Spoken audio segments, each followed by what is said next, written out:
Le cri résonna dans les couloirs de pierre humide de la tour du Temple le 8 juin 1795, un son que les gardes n'oublieraient jamais.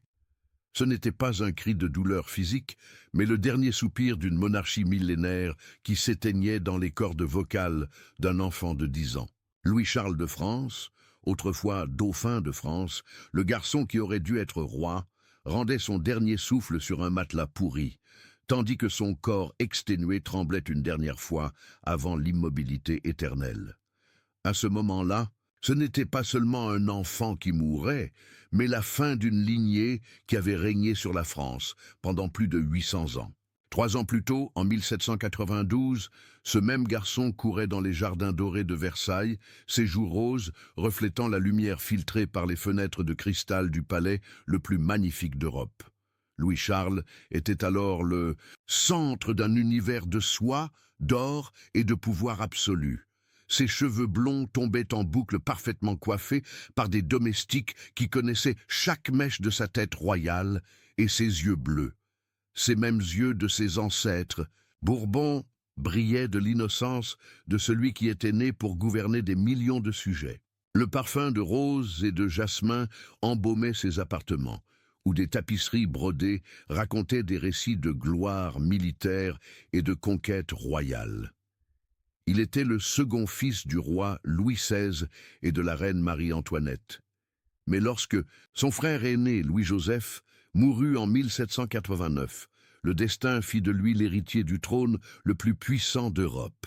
En ces jours d'or, le petit dauphin se réveillait au son de musique jouée par les virtuoses de la cour, tandis que des dizaines de nobles attendaient dans les antichambres rien que pour avoir l'honneur de le voir prendre son petit déjeuner. Ces jouets étaient des œuvres d'art créées par les meilleurs artisans de Paris, des petits soldats en argent massif, des chevaux en bois sculptés à la main, des livres illustrés avec des feuilles d'or.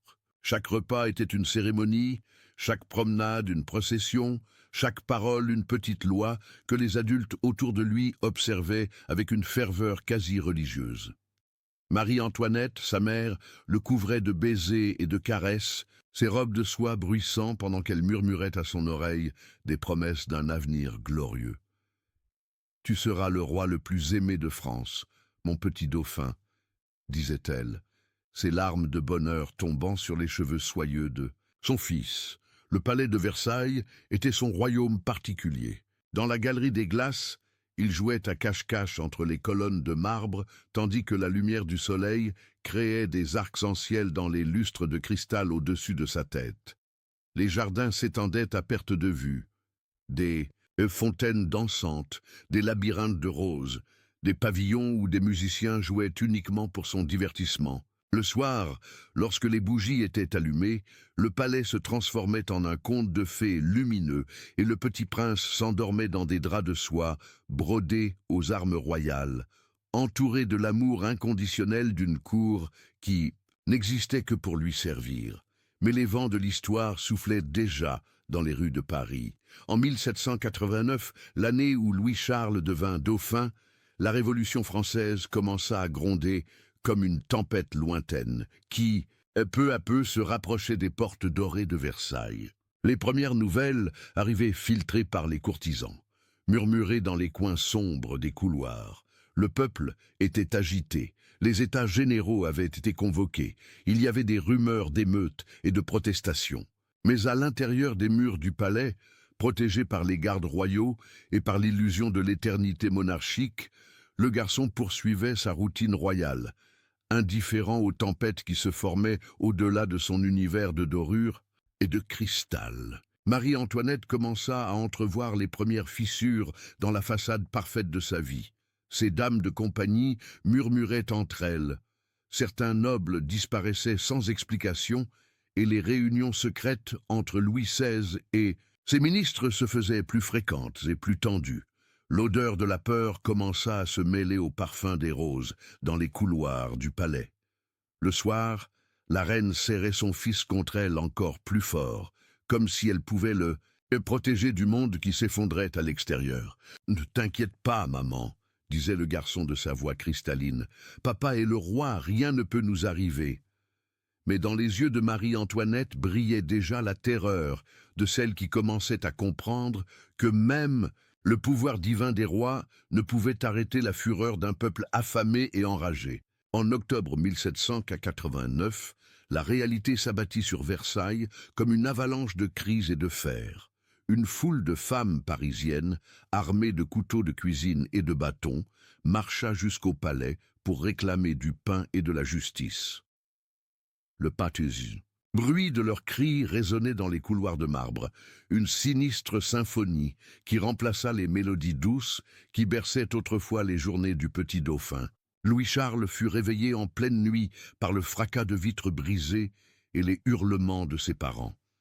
Marie-Antoinette, le visage pâle de terreur, le prit dans ses bras et courut à travers les couloirs sombres, ses talons résonnant, désespérément sur le marbre froid. « Maman, qu'est-ce qui se passe ?» demanda le garçon, mais la réponse vint sous la forme de nouveaux cris venant de la cour où la foule réclamait la tête de la reine. La famille royale fut contrainte de quitter Versailles pour retourner à Paris, s'installant au palais des Tuileries. Pour Louis-Charles, c'était comme quitter le paradis pour entrer dans un purgatoire doré. Les Tuileries, bien que toujours luxueuses, ressemblaient à une prison déguisée. Des gardes révolutionnaires remplacèrent les anciens domestiques, leurs uniformes bleus contrastant avec les livrées rouges, blanches et bleues, qui flottaient désormais là où n'avaient régné que les couleurs royales. Le garçon sentait le changement dans l'air. Ce n'était plus le parfum des roses, mais celui de la sueur, de la peur et de la poudre qui pénétrait par les fenêtres ouvertes. Parfois, depuis le balcon de ses appartements, il pouvait voir des foules se rassembler sur la place, leurs poings levés et leurs voix se joignant en chants révolutionnaires qui faisaient trembler les vitres. Les jouets d'or furent progressivement remplacés par des objets plus simples. Les domestiques restants parlaient à voix basse, leurs yeux toujours vigilants, comme s'ils s'attendaient à l'arrivée imminente des soldats révolutionnaires. Marie-Antoinette continuait à tenter de maintenir une apparence de normalité pour son fils, mais ses mains tremblaient lorsqu'elle peignait ses cheveux, et ses larmes tombaient silencieusement sur les épaules du garçon lors des étreintes nocturnes. Louis XVI, autrefois figure paternelle forte et assurée, ressemblait maintenant à un homme brisé, ses épaules courbées sous le poids d'une couronne devenue davantage fardeau qu'honneur. « Papa est triste ?» demandait Louis-Charles, et le roi le serrait fort contre lui, comme s'il voulait transmettre par son toucher toute la protection qu'il ne pouvait plus offrir. Les leçons du petit dauphin changèrent elles aussi. Les précepteurs royaux, ces maîtres érudits qui lui enseignaient le latin, l'histoire et les mathématiques, furent remplacés par des figures plus austères, envoyées par le nouveau gouvernement révolutionnaire. Au lieu d'écouter les récits glorieux des rois conquérants, il entendait désormais des conférences sur l'égalité, la fraternité et les crimes de l'aristocratie. Le choc fut brutal pour une imagination enfantine habituée à vénérer ses ancêtres. « Pourquoi disent-ils que grand-père Louis XV était mauvais ?» demandait-il confus, mais les réponses étaient chargées d'idéologies qu'il ne comprenait pas, créant une dissonance douloureuse entre l'amour qu'il portait à sa famille et les accusations qu'il entendait chaque jour. Le Tevin, juin 1791, la famille royale tenta de fuir Paris dans une tentative désespérée d'échapper au siège révolutionnaire qui se resserrait de plus en plus. Louis-Charles fut habillé comme un enfant ordinaire, ses cheveux coupés simplement, ses vêtements de soie remplacés par des étoffes rustiques. La fuite, connue sous le nom de fuite à Varennes, fut sa première expérience concrète du monde au-delà des palais. Pendant des heures, il voyagea dans une voiture étroite et inconfortable, sentant la forte odeur du cuir usé et entendant les bruits effrayants de la route. Pour la première fois de sa vie, il vit de près des paysans, leurs vêtements en lambeaux et leurs visages marqués par la faim. La réalité de la France qu'il était censé gouverner se dévoilait devant ses yeux de façon cruelle et inattendue. Mais la fuite fut découverte à Varennes, et la famille royale fut ramenée à Paris sous escorte militaire. Le voyage de retour fut un calvaire psychologique pour le garçon. Des foules se rassemblaient le long de la route pour maudire et cracher sur la voiture, leurs visages déformés par la colère. « Mort aux tyrans !» criait-il, et Louis-Charles se recroquevillait dans les bras de sa mère, essayant de comprendre pourquoi ces mêmes gens qui auraient dû l'aimer comme sujet semblaient maintenant le haïr avec une intensité terrifiante.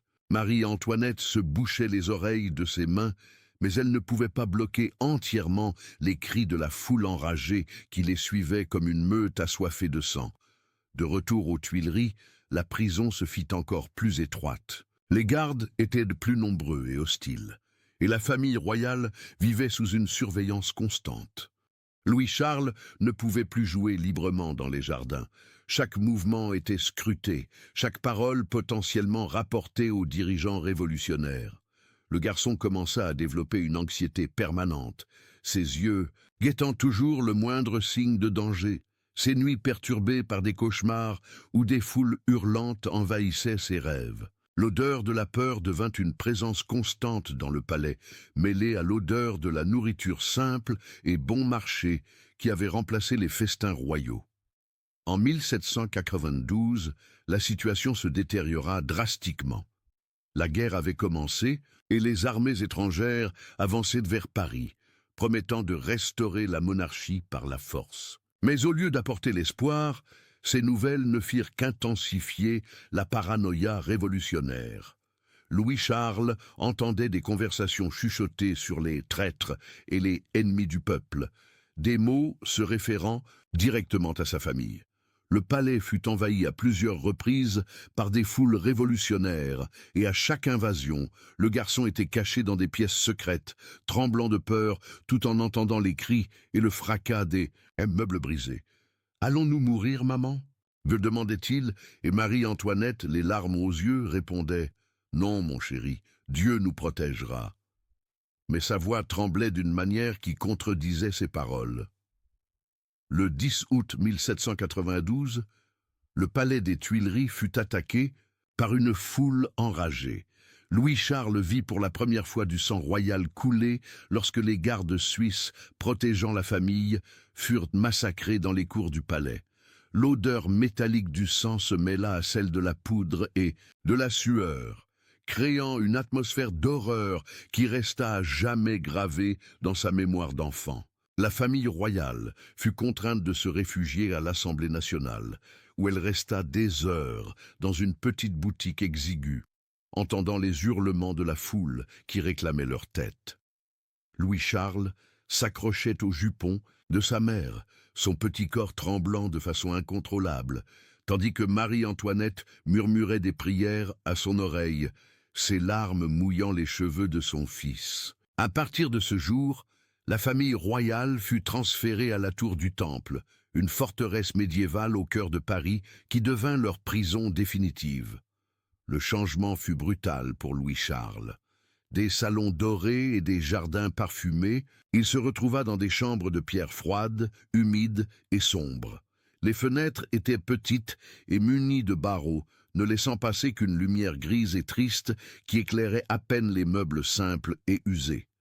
L'odeur était celle de la moisissure, de l'urine et du désespoir, une combinaison étouffante qui remplaça définitivement les parfums luxueux de son enfance. La nuit, des rats couraient le long des murs, et le garçon se recroquevillait sur son lit dur, essayant de ne pas entendre les bruits sinistres résonnant dans les couloirs de pierre. À la tour du Temple, la routine royale s'effondra complètement. Il n'y avait plus de cérémonie, plus de domestiques respectueux, plus l'illusion qu'il était spécial. Les gardes le traitaient comme un prisonnier ordinaire, certains avec un mépris ouvert, d'autres avec une cruauté calculée visant à briser son esprit royal. Les repas étaient simples et souvent froids. Du pain dur, de la soupe claire, de l'eau au goût de rouille. Louis-Charles, habitué aux délices préparées par les meilleurs chefs de France, vomissait souvent la nourriture, son estomac rejetant la nourriture grossière. Marie-Antoinette tentait de le consoler, lui disant que c'était temporaire, qu'il serait bientôt libre, mais ses paroles sonnaient de plus en plus creuses au fil des mois. En décembre 1792, Louis XVI fut jugé pour trahison. Louis-Charles ne comprenait pas entièrement ce que signifiait un procès, mais ressentait la tension terrible qui envahissait la tour. Son père, qui avait toujours été une figure forte et protectrice, passait maintenant des journées entières en silence, ses yeux fixés sur un point lointain, comme s'il voyait déjà l'échafaud qui l'attendait. Marie-Antoinette pleurait constamment, essayant de cacher ses larmes à son fils, mais ses sanglots résonnaient dans les murs de pierre durant les nuits froides. « Pourquoi maman pleure-t-elle autant ?» demandait Louis-Charles, et la réponse venait sous la forme d'encore plus d'étreintes désespérées et de baisers humides de larmes. Le 21 janvier 1793, Louis XVI fut exécuté à la guillotine.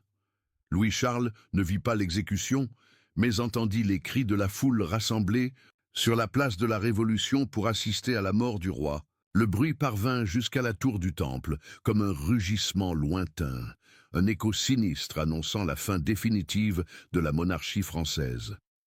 Lorsque Marie-Antoinette reçut la nouvelle, son cri de douleur fut si déchirant que les gardes restèrent silencieux pendant quelques minutes, comme s'ils reconnaissaient eux-mêmes la magnitude de la tragédie. Louis-Charles, alors âgé de 8 ans, devint techniquement roi de France aux yeux des monarchistes, mais en pratique, il n'était qu'un orphelin prisonnier dans une tour médiévale. La mort de son père marqua le début de la phase la plus sombre de la vie de Louis-Charles. Marie-Antoinette tomba dans une profonde dépression, passant des journées entières sans parler, ses cheveux, autrefois soigneusement coiffés, devenant désordonnés et sales. Elle serrait son fils avec une intensité désespérée, comme si elle voulait le protéger d'un monde devenu totalement hostile. « Tu es le roi maintenant, mon fils », murmurait-elle à son oreille, mais ces mots semblaient plus être une malédiction qu'une bénédiction. Le garçon ressentait le poids d'une couronne invisible sur sa tête, un fardeau que ses épaules enfantines ne pouvaient supporter. Les gardes commencèrent à traiter Louis-Charles avec une cruauté plus systématique. Ils savaient qu'il était techniquement le roi, et cela nourrissait chez eux un sadisme révolutionnaire qui se manifestait par de petites humiliations quotidiennes. Ils l'obligeaient à porter des vêtements sales, lui refusaient de l'eau. Pour se laver, le forçait à manger avec les mains comme un animal. Voyons si votre majesté se sent encore royale après ça, disait-il avec des sourires cruels, tandis que le garçon tentait de conserver sa dignité face à ces humiliations.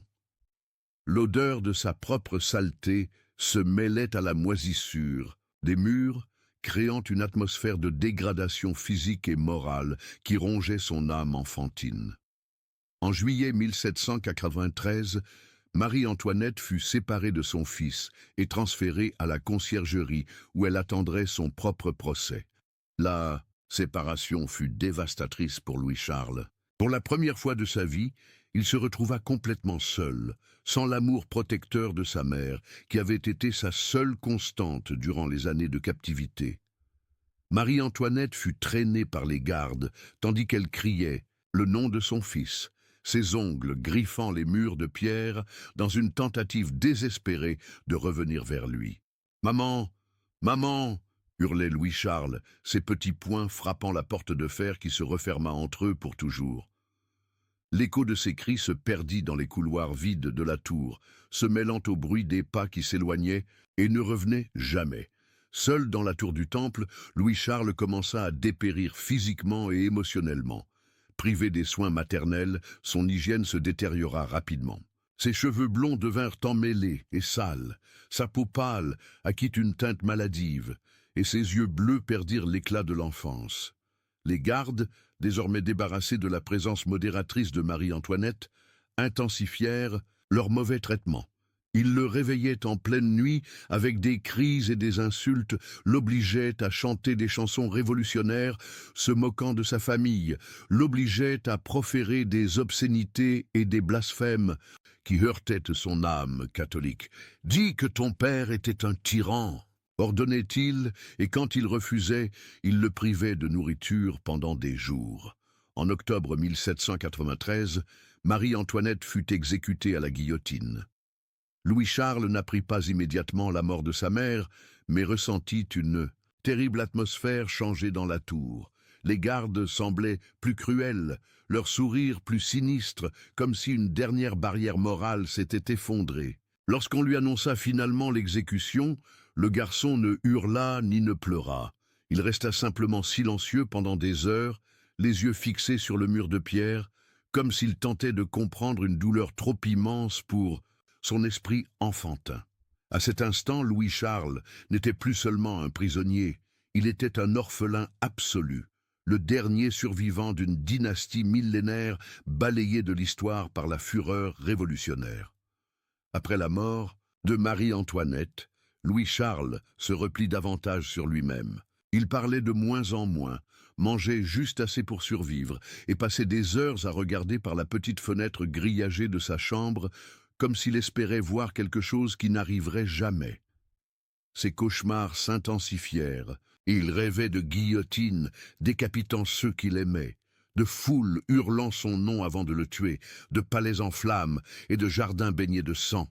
Il se réveillait en hurlant presque chaque nuit, en sueur et tremblant, mais il n'y avait personne pour le consoler. Les gardes ne faisaient que se moquer de ses terreurs nocturnes, disant que c'était ce qu'il méritait d'être fils de tyran. L'isolement commença à affecter gravement l'esprit de Louis-Charles. Il se mit à parler tout seul, créant des amis imaginaires qui remplaçaient sa famille perdue. Parfois, les gardes l'entendaient s'adresser à « maman » et « papa », chuchotant des conversations entières avec des fantômes que lui seul pouvait voir. « Oui, maman, je suis fort », disait-il pour lui-même, tandis que ses larmes coulaient silencieusement sur le sol de pierre froide. La réalité et la fantaisie commencèrent à se mêler dans son esprit traumatisé, créant un monde intérieur où il était encore aimé et protégé, même si sa réalité extérieure était faite d'abandon et de cruauté. La santé physique de Louis-Charles se détériora également rapidement. Une alimentation inadéquate, le manque d'hygiène et le stress constant eurent raison de son corps encore enfantin. Il développa des problèmes de peau, ses dents commencèrent à se détériorer et une enflure anormale à son genou droit devint de plus en plus douloureuse et visible. Cette tumeur, car c'est ainsi qu'elle semblait être, grossissait lentement, déformant sa jambe et lui causant des douleurs constantes qu'il tentait de dissimuler pour ne pas attirer davantage la cruauté des gardes. L'odeur d'infection commença à émaner de son corps, se mêlant à la puanteur de la tour dans une combinaison nauséabonde qui faisait reculer même les gardes les plus cruels. En juillet 1794, Robespierre fut exécuté, et la période de la terreur prit fin. Mais pour Louis-Charles, isolé dans sa tour, ce changement politique passa totalement inaperçu. Il restait prisonnier, continuait à souffrir, et dépérissait lentement dans une solitude absolue. De nouveaux gardes arrivèrent, certains un peu plus humains que les précédents, mais le mal était déjà fait. L'enfant qui avait autrefois été au centre d'un univers de luxe et de pouvoir n'était plus qu'une ombre de lui-même. Un spectre hantant les couloirs d'une prison médiévale. Durant l'hiver 1794-1795, les conditions dans la tour du Temple devinrent encore plus atroces. Le froid pénétrait à travers les murs de pierre et Louis-Charles n'avait pas de vêtements adéquats pour se protéger. Ses lèvres devinrent définitivement bleues, ses doigts enflés à cause du froid et une toux sèche et persistante résonnait dans sa chambre durant les nuits glaciales. L'odeur de la maladie s'intensifia, non seulement l'infection du genou, mais aussi l'odeur douce et nauséabonde d'un corps mourant lentement. Il commença à avoir des fièvres fréquentes, délirant pendant des heures, appelant sa mère et son père comme s'ils pouvaient encore venir le sauver. Dans ces délires fébriles, Louis-Charles revivait les jours dorés de Versailles. Il parlait de chevaux d'or, de jardins parfumés et de musique céleste, comme si son esprit tentait d'échapper à la réalité sordide qui l'entourait. « Regarde, maman, les jardins sont en fleurs !» disait-il au mur vide, ses yeux brillant d'une lueur fébrile plus effrayante que consolante. Les gardes, d'abord amusés par ses rêveries, commencèrent à être troublés par l'intensité de ses visions. Il y avait quelque chose de profondément inquiétant à voir un si jeune enfant perdu entre réalité et fantaisie, surtout quand cet enfant avait été l'héritier du trône le plus puissant d'Europe. La tumeur à sa jambe grossit tellement que Louis-Charles parvenait à peine à marcher. Il boitait douloureusement dans sa chambre, s'appuyant contre les murs humides pour ne pas tomber. La douleur était constante et atroce, mais il avait appris à ne pas pleurer trop fort, car cela n'attirait que davantage de cruauté de la part des gardes. Parfois, quand la douleur devenait insupportable, il se mordait les lèvres jusqu'à saigner, cherchant à transférer sa souffrance interne vers une douleur extérieure qu'il pouvait contrôler. Le goût du sang dans sa bouche devint familier, un goût métallique qui accompagnait ses journées d'agonie. Au printemps 1795, Louis-Charles était clairement en train de mourir. Sa peau avait une pâleur cadavérique. Ses yeux étaient enfoncés et cerclés de cernes violacées, et son corps était devenu squelettique. L'odeur de la mort émanait de lui, non seulement celle de l'infection, mais aussi cette odeur douce et troublante qui précède la fin de la vie. Même les gardes les plus insensibles commencèrent à se sentir mal à l'aise en sa présence, comme si la proximité de la mort d'un enfant leur rappelait leur propre mortalité et les atrocités qu'ils avaient commises. Pendant ces derniers jours, Louis-Charles parlait peu, mais quand il parlait, ses paroles étaient d'une lucidité effrayante pour un enfant de son âge. « Je vous pardonne », dit-il un jour à l'un des gardes, d'une voix si faible qu'on l'entendait à peine. « Maman m'a appris qu'il faut pardonner à nos ennemis. » Le garde, un homme rude qui avait participé à nombre des humiliations du garçon, resta silencieux un long moment avant de quitter précipitamment la chambre, comme s'il ne pouvait supporter le poids du pardon de cet enfant qu'il avait torturé. Le 8 juin 1795, Louis-Charles se réveilla plus faible que jamais. Sa respiration était laborieuse, un son sifflant qui résonnait dans les murs de pierre. Il tenta de se lever du lit, mais ses jambes ne le soutinrent pas, et il s'effondra sur le sol froid de la cellule. L'impact lui arracha un cri de douleur, un son qui parcourut les couloirs de la tour comme un lamento fantomatique. Ce cri alerta les gardes qui trouvèrent le garçon à terre, tremblant de façon incontrôlable, et ses lèvres bleues murmurant des prières silencieuses. Il n'y avait pas de médecin dans la tour ce jour-là, et aucun n'avait été appelé depuis des mois, malgré le déclin évident de la santé du prisonnier. Louis-Charles fut ramené dans son lit, où il resta des heures, sa respiration devenant de plus en plus irrégulière. Ses yeux, qui autrefois brillaient de la joie de l'enfance, puis de la terreur du traumatisme, étaient maintenant vitreux, fixés à un point au plafond, comme s'il voyait quelque chose que les gardes ne pouvaient pas percevoir. « Maman, » murmura-t-il une dernière fois, sa voix presque inaudible, « je viens, je pars. » À 14 heures, le 8 juin 1795, Louis-Charles de France mourut. Il n'y eut ni cérémonie, ni deuil officiel, ni reconnaissance que le dernier roi légitime de France avait rendu son dernier souffle dans une cellule froide et humide. Son corps fut retrouvé en position fétale, comme si, même dans la mort, il cherchait à se protéger d'un monde trop cruel pour qu'il puisse le supporter. Les gardes notèrent que, malgré toute la saleté et la maladie qu'il avait consumée, son visage au moment de la mort exprimait une paix presque sereine, comme s'il avait finalement trouvé le repos qui lui avait été refusé de son vivant. Le corps de Louis-Charles fut examiné sommairement par un médecin arrivé des heures après sa mort. Le rapport officiel mentionna scrofule et tumeur au genou, mais ne put capturer la véritable cause de la mort. Le cœur brisé d'un enfant qui avait perdu tout ce qu'il aimait, l'âme brisée d'un garçon transformé en paria, d'héritier en orphelin, de symbole de pouvoir en victime du pouvoir. Il était mort non seulement d'une maladie physique, mais d'un mal spirituel qu'aucun médecin de l'époque n'aurait pu diagnostiquer ou guérir. Des rumeurs commencèrent à circuler immédiatement après sa mort. Certains disaient que Louis-Charles avait été empoisonné par les révolutionnaires qui craignaient qu'il ne devienne un symbole de résistance monarchiste. D'autres murmuraient qu'il avait été remplacé par un autre garçon des années plus tôt et que le véritable dauphin avait réussi à s'exiler. Des histoires fantastiques émergèrent sur des apparitions du prince perdu dans des pays lointains, créant une mythologie qui perdura pendant des décennies. Mais la vérité était plus simple et plus terrible.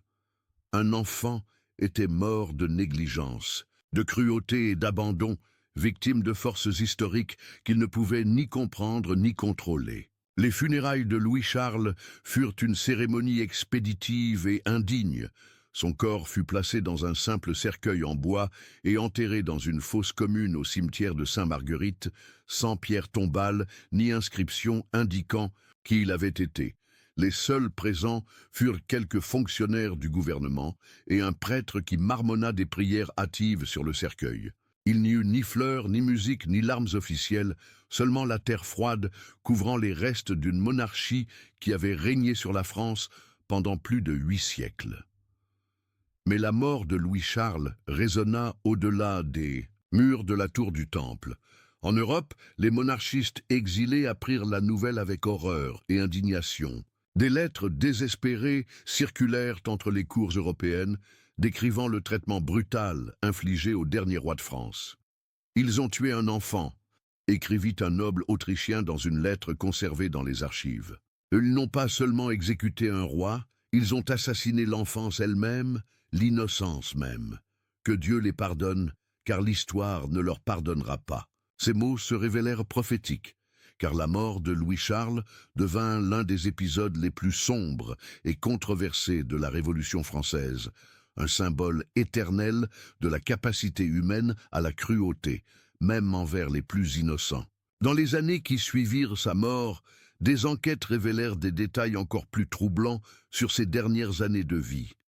Des documents trouvés dans les archives de la tour du Temple décrivaient un régime de torture psychologique et systématique. Les gardes avaient reçu l'instruction explicite de briser l'esprit du garçon, le transformant de symbole royal en créature abjecte qui renoncerait publiquement à son héritage monarchique. Des rapports secrets mentionnaient des techniques de privation de sommeil, d'isolement sensoriel et d'humiliation sexuelle appliquées méthodiquement pour détruire son identité royale. Le but, disait un document officiel découvert des décennies plus tard, est de transformer le loup en agneau, le roi en mendiant, le symbole en néant. L'autopsie réalisée des siècles plus tard, lorsque le cœur momifié de Louis-Charles fut découvert et analysé avec une technologie moderne, révéla des preuves de malnutrition sévère, de mauvais traitements physiques prolongés et de traumatismes psychologiques extrêmes.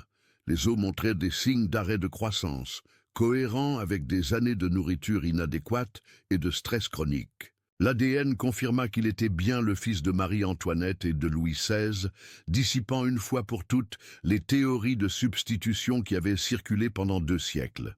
Il était vraiment mort là où et quand les registres officiels l'indiquaient, seul, abandonné et torturé jusqu'à la mort dans une cellule humide. Mais peut-être l'aspect le plus troublant de la tragédie de Louis-Charles fut-il révélé dans les journaux personnels de certains gardes ayant survécu à la période révolutionnaire. Des décennies plus tard, quand ils étaient vieux et proches de la mort, certains d'entre eux confessèrent par écrit les détails de leur cruauté. Un garde nommé Simon écrivit en 1820 « J'ai vu le garçon passer de prince à spectre. Ses yeux perdirent d'abord la joie, puis l'espoir, puis la raison, et enfin la vie.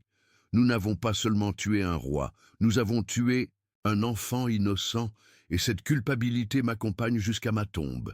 Chaque nuit, j'entends ses cris demandant sa mère. Chaque nuit, je vois son visage pâle me supplier de lui accorder la miséricorde que je ne lui ai jamais donnée. » Un autre garde, nommé Laurent, fut encore plus précis dans ses confessions. Nous forcions le garçon à assister à des reconstitutions d'exécution de sa famille.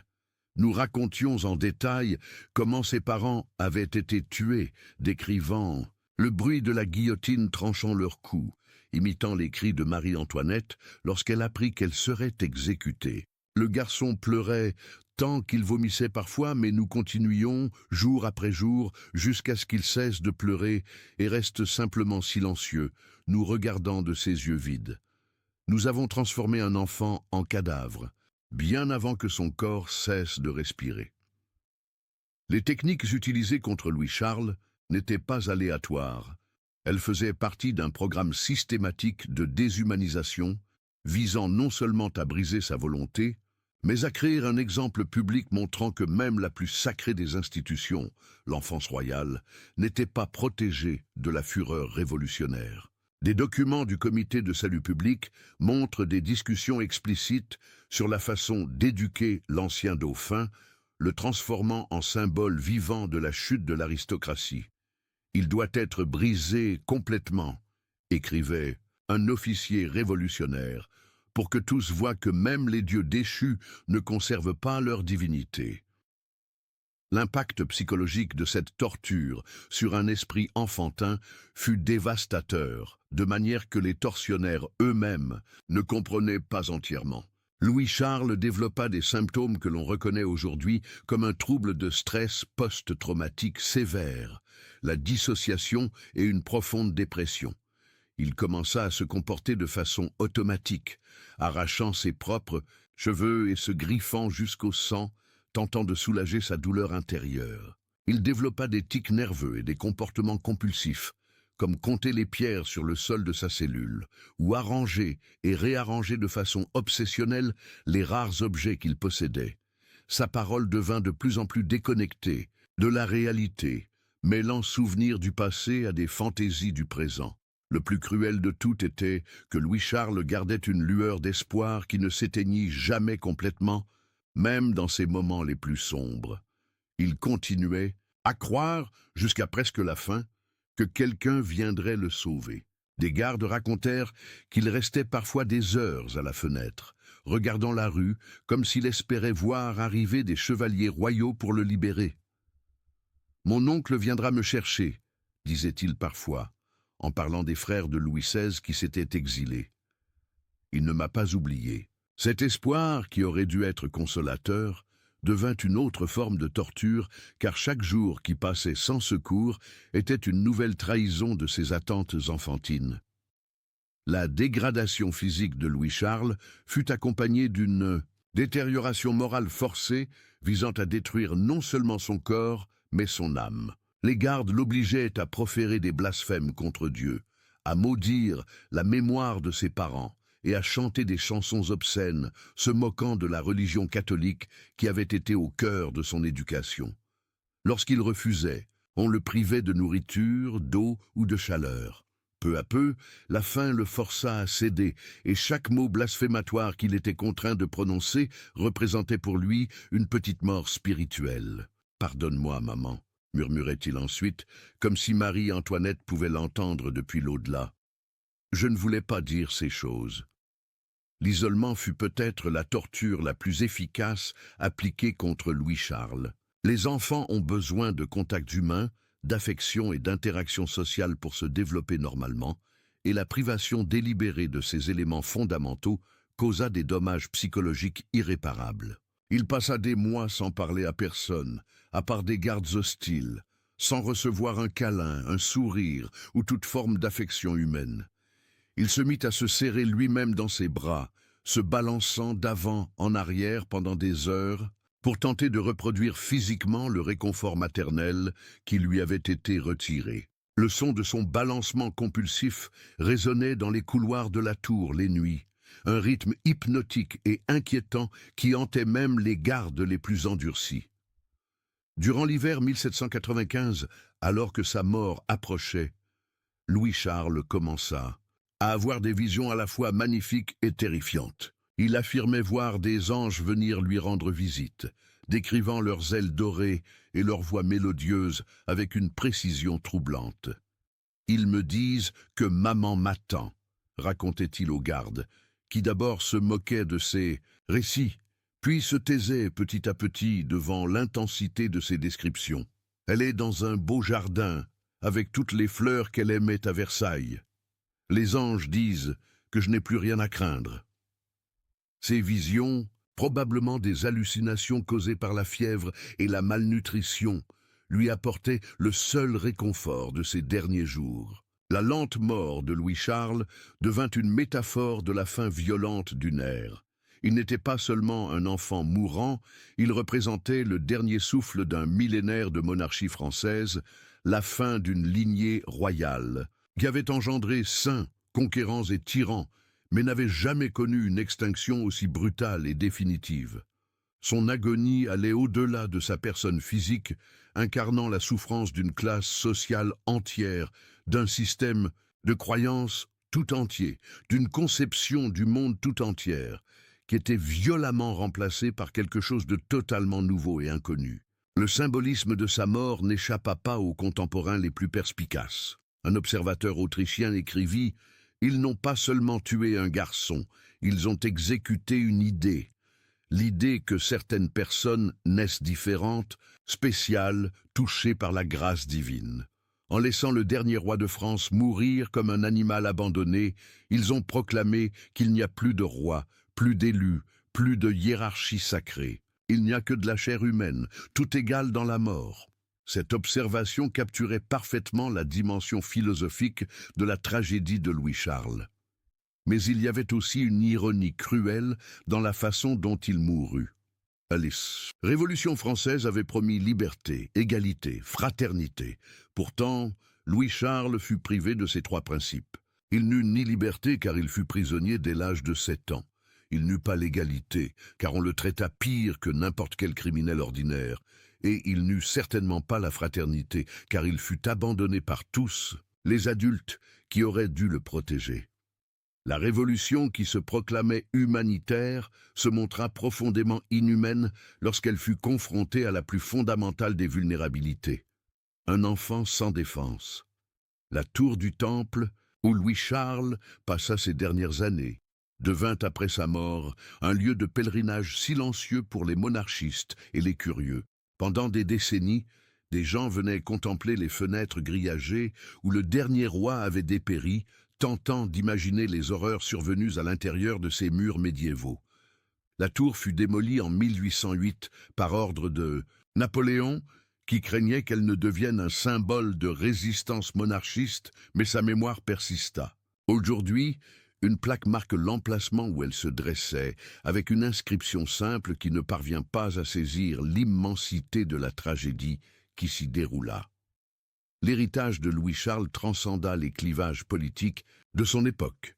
Même des républicains convaincus exprimèrent leur horreur face à son sort. Victor Hugo, ardent défenseur de la République, écrivit des décennies plus tard « Une révolution qui tue des enfants n'est pas une révolution, c'est un crime contre l'humanité.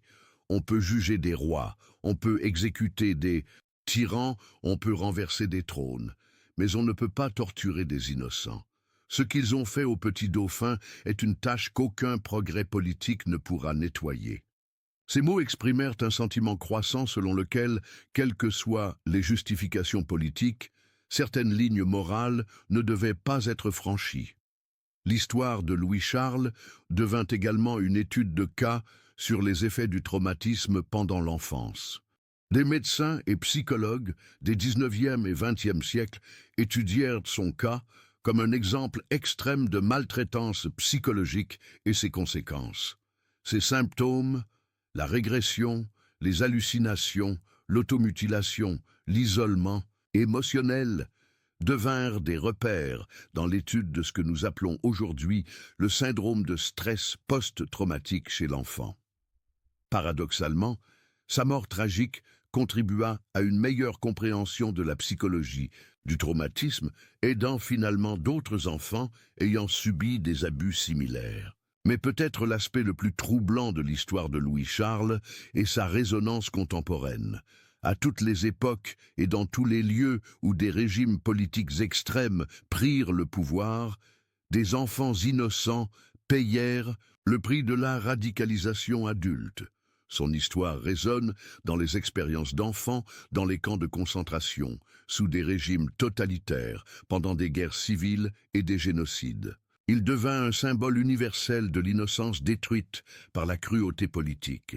Un rappel que derrière tous les grands bouleversements historiques se trouvent des êtres humains individuels, souvent les plus vulnérables, qui subissent des conséquences disproportionnées pour des événements qu'ils n'ont ni créés ni contrôlés.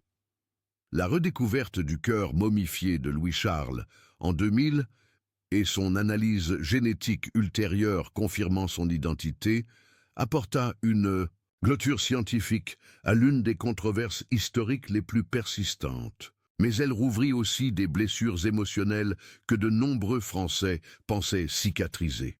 Des débats enflammés surgirent quant au lieu et à la manière dont il devait être enterré, les monarchistes exigeant des funérailles royales et les républicains soutenant que cela serait une trahison des valeurs de la République française. Finalement, le cœur fut enterré discrètement dans la basilique de Saint-Denis, aux côtés des sépultures des autres rois de France, lors d'une cérémonie tentant de concilier la reconnaissance de sa tragédie personnelle et le respect des valeurs républicaines modernes. L'inhumation tardive de Louis-Charles, plus de 2 siècles après sa mort, fut une cérémonie étrange et émouvante. Des représentants de familles royales européennes y assistèrent, ainsi que des historiens, des religieux et des citoyens ordinaires profondément touchés par son histoire. Des larmes furent versées pour un garçon que personne n'avait personnellement connu, mais dont la tragédie avait traversé le temps et touché des cœurs à travers les siècles. Aujourd'hui, déclara l'archevêque qui conduisit la cérémonie, nous n'ensevelissons pas un roi, nous enterrons un enfant qui a trop souffert, que son âme trouve enfin la paix qui lui fut refusée de son vivant. L'histoire de Louis-Charles nous force à affronter des questions fondamentales sur la justice, la vengeance et les limites de la rétribution politique. Était-il coupable de quoi que ce soit autre que d'être né dans la mauvaise famille au mauvais moment? Sa punition, si l'on peut appeler cela une punition, était-elle proportionnelle à un quelconque crime qu'il aurait pu commettre? Et que nous dit sa mort sur notre capacité, en tant qu'espèce, à distinguer entre justice et cruauté, entre une révolution nécessaire et un sadisme gratuit? Ces questions n'ont pas de réponse facile, mais elles persistent parce que l'histoire de Louis-Charles touche quelque chose de profond dans la condition humaine. Elle nous rappelle qu'au-delà de tous les grands événements historiques, révolutions, guerres, transformations sociales, se trouvent des individus dont la vie est brisée par des forces qu'ils ne peuvent ni contrôler ni comprendre. Elle nous met au défi de nous souvenir que la justice qui ne protège pas les innocents n'est pas une vraie justice et qu'une révolution qui dévore ses propres enfants ne mérite pas d'être appelée progrès. Louis-Charles de France mourut à 10 ans, mais sa mort résonna à travers les siècles comme un cri silencieux contre la cruauté humaine. Il devint plus qu'une victime historique, il devint un symbole éternel de l'innocence perdue, un rappel perpétuel que dans notre quête de changement politique et social, nous ne devons jamais oublier notre humanité fondamentale. Sa brève vie, écourté par la brutalité d'adultes qui auraient dû le protéger, continue de nous hanter et de nous enseigner bien longtemps après que les passions politiques de son époque se soient apaisées et oubliées. Et peut-être est-ce là la véritable leçon de Louis-Charles, que certaines choses transcendent la politique, certaines vérités sont plus importantes que les idéologies, et que certains crimes contre l'humanité ne peuvent être justifiés par aucune cause, si noble soit-elle. Il mourut seul et abandonné dans une tour médiévale, mais sa mémoire refuse de mourir, persistant comme une voix silencieuse qui murmure à travers les siècles « Souvenez-vous de moi, souvenez-vous de ce qu'ils ont fait à un enfant, souvenez-vous afin que cela ne se reproduise jamais ».